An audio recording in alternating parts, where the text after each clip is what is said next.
సీతారామ కళ్యాణానికి వచ్చాం. ఒక బ్రహ్మాండమైన ఉత్సవం అంగవైభవంగా జరిగింది.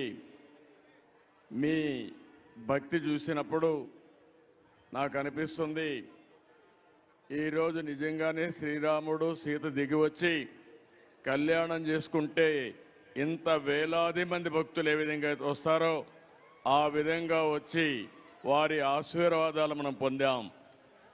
ఇది మనందరి పూర్వజన్మ సుకృతం అని చెప్పి మరొకసారి మీ అందరికీ విజ్ఞప్తి చేస్తున్నాను. ఈరోజు మనందరం కూడా కొన్ని సంకల్పాలు చేశాం, వారిని తలుసుకున్నాం, వారి దగ్గర నుంచి ఆశీస్సులు తీసుకున్నాం. ఈరోజు మనందరి ధ్యేయం ఒకటే. ఈరోజు సీతారాములు ఎప్పుడు కూడా ఒక ఆదర్శ దాంపత్యం. అదే విషయం కన్నుల పండుగగా మనం విన్నాం, చూశాం.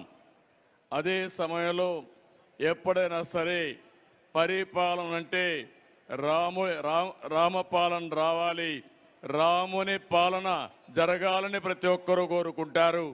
ఆ విషయం కూడా మనం గుర్తుపెట్టుకోవాల్సిన అవసరం ఉంది. ఒక ఆదర్శం అంటే తండ్రికి గౌరవం ఇచ్చి ఒక మాట చెప్తే రెండో మాట మాట్లాడకుండా వనవాసం వెళ్ళిన వ్యక్తి శ్రీరామచంద్రుడు అని చెప్పి కూడా నేను మీకు తెలియజేస్తున్నాను.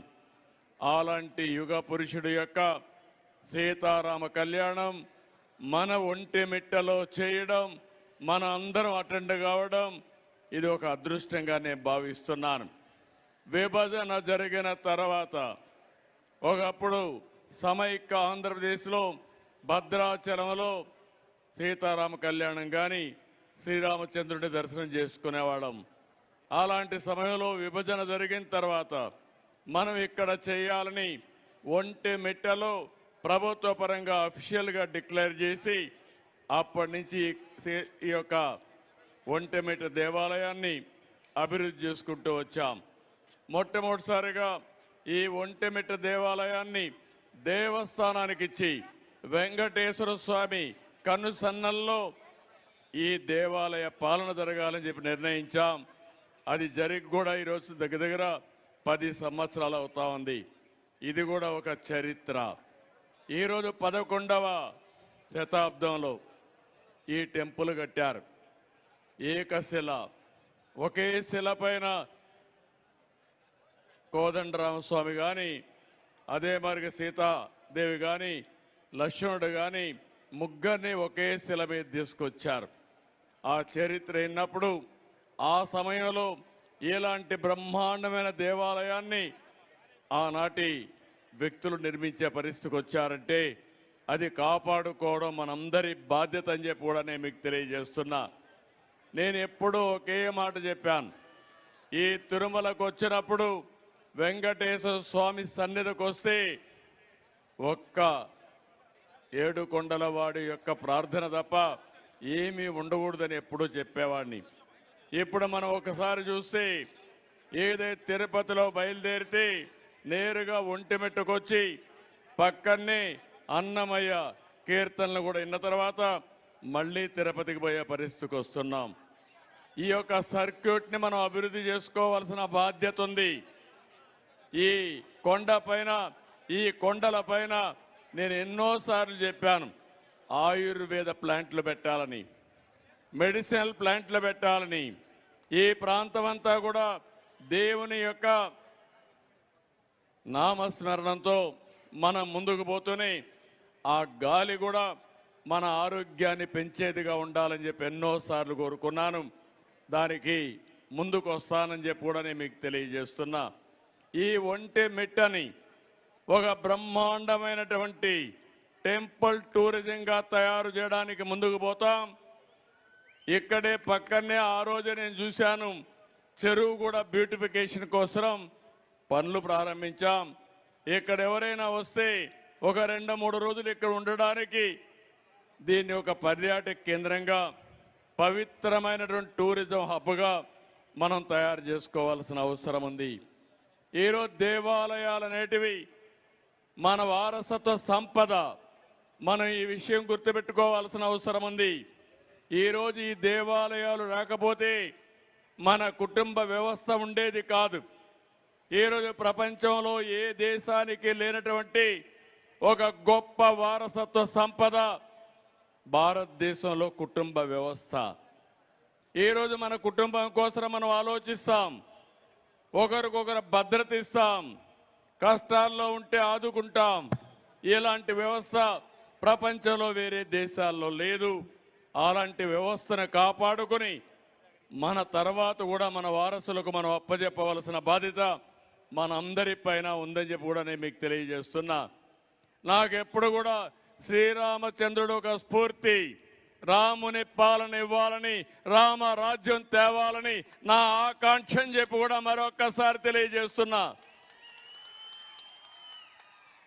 అందుకే మీ అందరికీ చెప్తున్నా, ప్రతి ఒక్క వ్యక్తికి విజ్ఞప్తి చేస్తున్నా, శ్రీరాముడు సాక్షిగా చెప్తున్నా, ప్రతి ఒక్కరికి రాష్ట్రంలో మేలు చేయడం నా ఆలోచన, నా ధ్యేయం.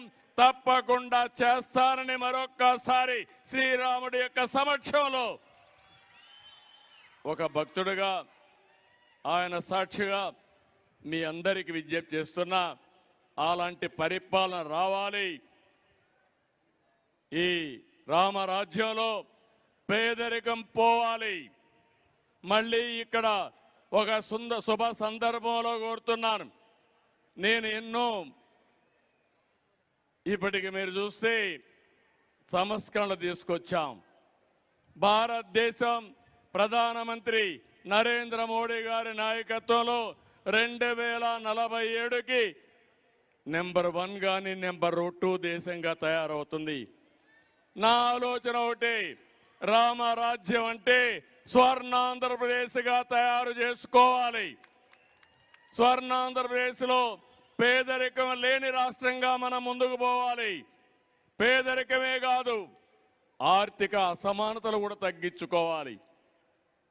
ఈరోజు దేవుని దగ్గరకు వచ్చాం, భక్తులందరం సమానమే. అలాంటిది డబ్బులుండే ప్రతి ఒక్కరు కూడా ఈరోజు నేను ఇక్కడ చూశాను. ఏదైతే ప్రతాప్ రెడ్డి గారు ఈ దేవాలయం కోసం దగ్గర 6.5 కోట్ల రూపాయలు విలువ చేసే కిరీటాలు దేవునికి ఇచ్చే పరిస్థితికి వచ్చాడు. ఇది చాలా శుభ సందర్భం. మన వాళ్ళలో భక్తులున్నారు. డబ్బులు సంపాదించడమే కాకుండా దేవుళ్ళకి ఆ డబ్బులు ఇచ్చి దేవాలయాలను కూడా ఎక్కడికక్కడ ప్రోత్సహిస్తూ ముందుకు తీసుకుపోయే పరిస్థితికి వస్తున్నారు. అలాంటి వాళ్ళందరినీ అభినందిస్తున్నా. ఇంకో పక్క మానవ సేవే మాధవ సేవ. దేవునికి సేవ చేయడం అంటే మనతో సమానంగా ఉండే పేదవాళ్ళని పైకి తీసుకురావడం చాలా ముఖ్యం అని చెప్పి కూడా నేను మీకు తెలియజేస్తున్నా. అందుకే మొన్నే నేను ఈరోజు కూడా మాట్లాడాను. ప్రతి ఒక్కరిని ఒక విషయం విజ్ఞప్తి చేశాను. మార్గదర్శి బంగారు కుటుంబాలు రాష్ట్రంలో 20-30 లక్షల కుటుంబాలు పేద కుటుంబాలు ఉన్నాయి, అట్టడుగునున్నారు. ఒక 10 లక్షల కుటుంబాలు ఆర్థికంగా పైనున్నారు. అలాంటి వారు పేదవాళ్ళని ఆదుకొని శ్రీరాముడిని స్ఫూర్తిగా తీసుకొని ఒక మంచి కార్యక్రమం చేయగలిగితే అది మన జీవితంలో చరితార్థం అవుతుంది. మనకు కూడా దేవుని యొక్క ఆశీస్సులు ఉంటాయి. ఎప్పుడు కూడా నేను ఒక మాట చెప్తున్నాను, ఇక్కడే భక్తులు కూడా ఆలోచించాలి. సాటి మానవుడిని మానవుడిగా చూడాలి. అందరి జీవన ప్రమాణాలు పెరగాలి. అదే రామరాజ్యం, అదే శ్రీరాముడు ఆకాంక్షించినటువంటి రామరాజ్యం అని చెప్పి మీకు తెలియజేస్తూ, అలాంటి శ్రీరామచంద్రుడి ఆలోచన ప్రకారం మళ్ళీ రామరాజ్య స్థాపన కోసం మీ ఆశీస్సులతో ముందుకు పోతామని చెప్పి తెలియజేసుకుంటూ, ఈరోజు ఒక పవిత్రమైన రోజు. మనమందరం కూడా దేవుని ఆశీస్సులు తీసుకున్నాం. అలాంటి సందర్భంలో మన కుటుంబం బాగుండాలని కోరుకోవడమే కాకుండా సాటి మానవుడు కూడా బాగుండాలని కోరుకొని ఆ సంకల్పంతో ముందుకు పోవాలని మరొక్కసారి అందరికీ విజ్ఞప్తి చేస్తూ, అందరికీ నమస్కారాలు. జై శ్రీరామ్. ఏడుకొండలవాడ వెంకటరమణ గోవింద గోవింద. ధన్యవాదాలు. అందరికీ నమస్కారాలు.